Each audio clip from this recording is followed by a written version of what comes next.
সাবেক শিক্ষামন্ত্রীর স্বামী দুনিয়া থেকে সরে গিয়েছে, আর সেই শিক্ষামন্ত্রীকে নাকি প্যারোলে মুক্তি দিচ্ছে না, তাকে এখন পর্যন্ত কারাবন্দী অবস্থায় রাখা হয়েছে। এই জন্য আওয়ামী লীগের অসংখ্য নেতাকর্মীরা ফেসবুকের মধ্যে প্রতিবাদ জানাচ্ছে, বলছে সাবেক শিক্ষামন্ত্রীকে মুক্তি দেওয়া হোক, যাতে করে তিনি তার স্বামীর শেষ বিদায় একটি নজর তার সেই ভালোবাসার মানুষটিকে শেষবারের মতো দেখতে পারে। একদিকে বাবা বাড়িতে, অন্যদিকে মাকে ছাড়ানোর জন্য সন্তান কারাগারে দৌড়াদৌড়ি করছে, এমন একটি দৃশ্যর সাক্ষী হলো বাংলাদেশ। আপনারা সবাই দেখেছেন, সাবেক শিক্ষামন্ত্রী ও আওয়ামী লীগের নেত্রী দীপুমনির স্বামী 2019 সালে মস্তিষ্কে রক্তক্ষরণ অর্থাৎ স্ট্রোক করার পর থেকেই তার শারীরিক অবস্থার অবনতি ঘটতে থাকে। পরবর্তীতে স্ট্রোকের জটিলতার কারণেই তিনি দুনিয়া ত্যাগ করেন। তার বয়স হয়েছিল 76 বছর। 2019 সাল থেকেই ডক্টর তৌফিক নওয়াজ ঠিকভাবে চলাচল করতে পারত না। তার স্ত্রীকে যখন জেলের মধ্যে রেখেছিল, তখন তিনি বারবার সেই হুইল চেয়ারে শুয়ে শুয়ে গিয়েছিলেন স্ত্রীর সাথে দেখা করতে। ভালোবাসতেন তার স্ত্রীকে। দীপুমনিও পাগল ছিল তার স্বামীর জন্য।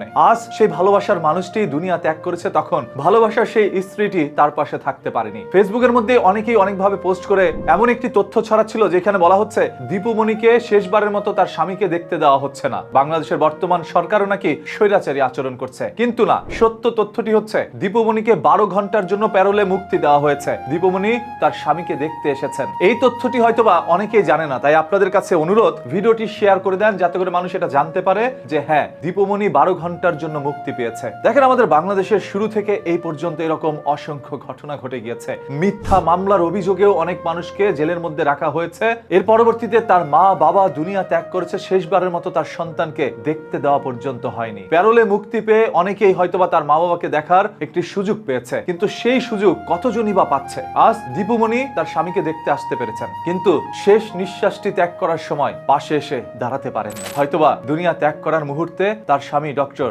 তৌফিক নওয়াজ তার স্ত্রীকে খুঁজেছিলেন, কিন্তু পাশে পাননি। এইভাবে একে একে পৃথিবী থেকে সবাইকে চলে যেতে হবে। আজ যারা ক্ষমতা দেখিয়ে ক্ষমতার অপব্যবহার করছেন, একদিন এই ক্ষমতা থাকবে না। দীপুমনিরও কম ক্ষমতা ছিল না। সে আওয়ামী লীগের একজন নেত্রী এবং সাবেক শিক্ষামন্ত্রী। আজ ক্ষমতা কোথায়? জেলে বসে থাকতে হচ্ছে। সেরকম ভাবে তার দলের নেত্রী শেখ হাসিনার ক্ষমতা কম ছিল না। আজ বিদেশে পালিয়ে থাকতে হচ্ছে, বাংলাদেশে আসতে পারছে না। তাই কারো ক্ষমতায় চিরস্থায়ী না। ক্ষমতা থাকা অবস্থায় ক্ষমতার সঠিক ব্যবহার করুন, আদারওয়াইজ একদিন মাথা লুকানোরও জায়গা পাবেন না। আর সবার কাছে একটি অনুরোধ, সবাই মৃত্যুর জন্য প্রস্তুতি নেন। কখন মৃত্যুর জমদূত আপনার দরজায় এসে কড়া নাড়বে, আপনি সেটা কখনোই জানবেন না। তাই যেহেতু মৃত্যুর কোনো নাই ভরসা, সেটার জন্য প্রস্তুতি নিয়ে থাকাই উত্তম। এই ভিডিওটি এখনই শেয়ার করে দেন এবং প্রতিদিনের ঘটে যাওয়া ঘটনা, দুর্ঘটনা, লুকোনো সত্য জানতে পেজটাকে এখনই ফলো করে রাখেন।